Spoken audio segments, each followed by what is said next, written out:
Language shapes what you can perceive, not just what you can say, what you can see.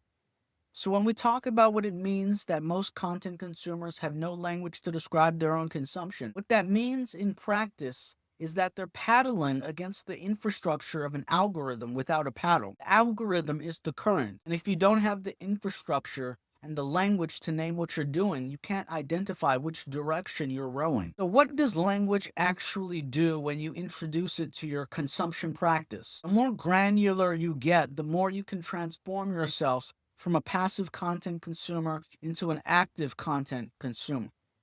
Why? Because you're synthesizing information, insight, awareness, and domain specific causality. You're able to itemize. You're able to say, I'm using a specific type of playlist. This playlist serves this type of function. I wanted this for as soon as possible, so I'm routing it to an ASAP quick pick. I wanted this for a specific period of time organized around a domain. I'm routing it into a category specific quick pick. That distinction alone is a transformation. But the most important question in this first move is still this. Why is creating that language the first real act of becoming an active consumer?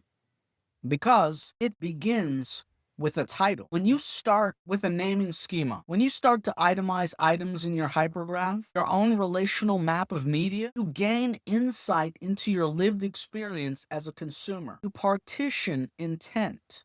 You draw lines around what you're consuming to decipher what you actually wanted when you consumed it. Is this culture commentary? Is it just slop? You may love slop. There's no judgment in that.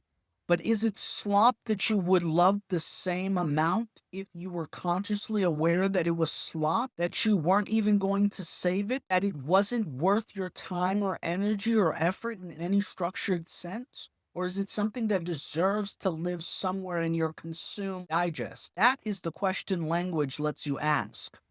That is why creating that language is the first real act of becoming an active consumer rather than a passive one.